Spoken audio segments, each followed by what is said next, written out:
Assalamualaikum warahmatullahi wabarakatuh. Perkenalkan, nama saya Nelsa Jahra dengan NIM 06021382530096. Di sini saya akan mempresentasikan materi yaitu urban farming, bertani di lahan terbatas.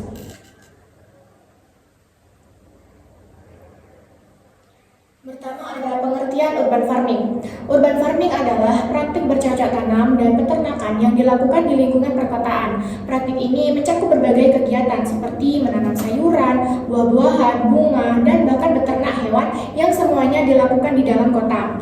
Definisi dari urban farming adalah praktik budidaya tanaman, ternak, atau jenis pangan yang dilakukan di lingkungan perkotaan. Tujuan adanya urban farming ini adalah untuk memanfaatkan lahan yang terbatas seperti atap gedung, taman-taman kota, atau bahkan halaman belakang rumah untuk menghasilkan hasil pertanian yang beragam. Selanjutnya ada jenis-jenis urban farming. Yang pertama ada rooftop gardening. Rooftop gardening atau berkebun di atap. Rooftop gardening adalah konsep menanam tanaman di atas atap gedung dengan memanfaatkan ruang yang sering terabaikan. Tanaman ini dapat tumbuh di wadah atau wadah taman yang ditempatkan di atas atap. Mereka biasanya terbuat dari tempat tidur yang ditinggikan sehingga mendapat sinar matahari penuh, lalu menambahkan struktur peneduh untuk mengontrol sinar matahari.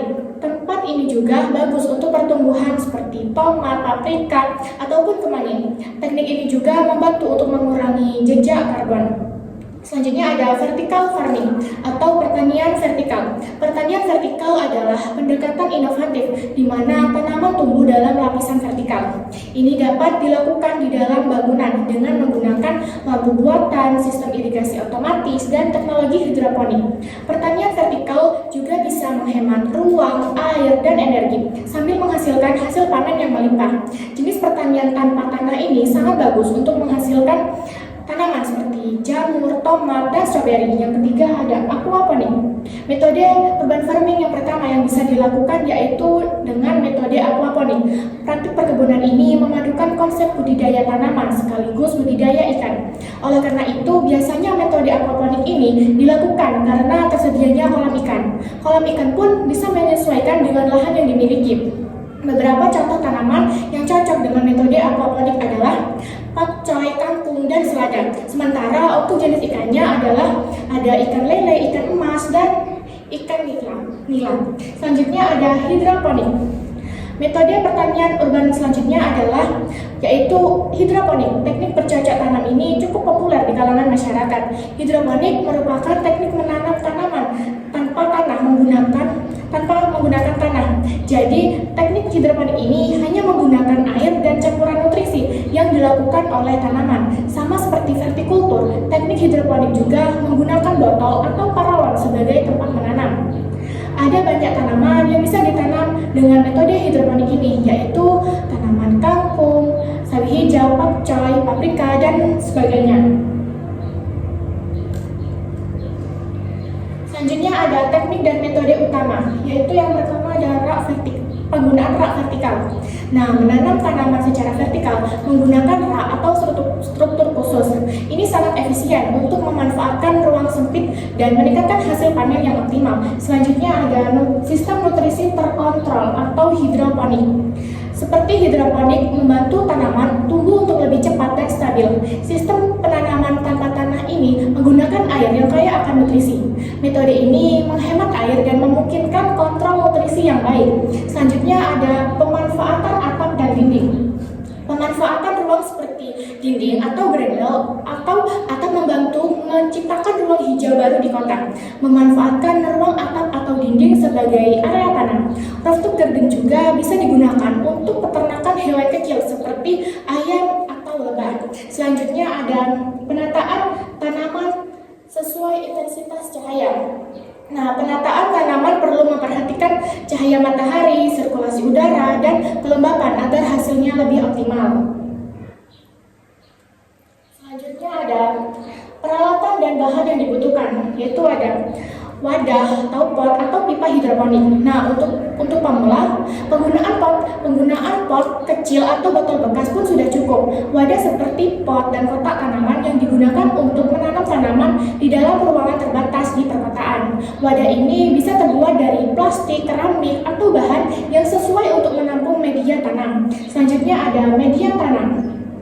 Sama seperti kokopet, rockwool, arang sekam, ini juga dapat membantu untuk menjaga kelembapan dan stabilitas akar. Media tanam seperti tanah, kompos, serbuk gergaji, ini juga digunakan untuk memberikan nutrisi dan mendukung pertumbuhan tanaman. Selanjutnya adalah nutrisi tanaman.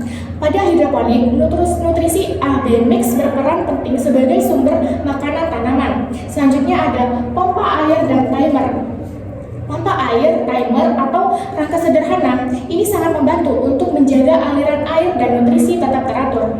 Pompa air bisa pilih pompa yang sesuai dengan skala dan jenis sistem, misalnya akuarium kecil untuk NFT, skala rumah tangga. Timer otomatis atau pengatur waktu. Timer ini berfungsi untuk mengatur siklus hidup dan mati pompa secara otomatis. Selanjutnya ada manfaat urban farming, yaitu ada produksi pangan segar dan sehat. Urban farming juga bisa membuat kita untuk menanam sayur atau buah sendiri, sehingga kualitasnya lebih terjaga, lebih segar, dan bebas pestisida berlebihan, dan bisa dipetik kapan saja. Selanjutnya ada hemat lahan dan efisien air. Sistem tanam modern seperti hidroponik atau vertikultur memungkinkan produksi tinggal di lahan sempit, bahkan di balkon atau atap. Penggunaan air juga jauh lebih sedikit dibanding pertanian tradisional. Selanjutnya ada menambah ruang hijau. Tanaman di halaman atap atau dinding membuat lingkungan lebih asri, membantu menurunkan suhu sekitar, serta memperbaiki kualitas udara. Selanjutnya ada mengurangi jejak karbon.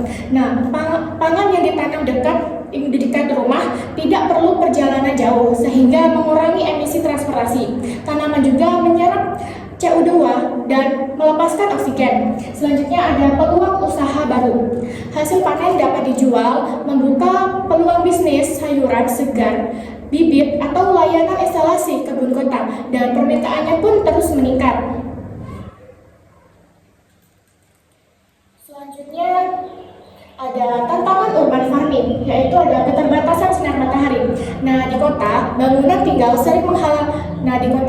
bangunan tinggi sering menghalangi cahaya, sehingga tanaman tidak mendapat sinar cukup untuk tumbuh maksimal. Yang kedua, ada modal awal untuk sistem hidroponik. Sistem hidroponik membutuhkan peralatan khusus seperti pompa, pipa, dan nutrisi, sehingga biaya awal cenderung lebih tinggi. Selanjutnya ada perawatan teknis.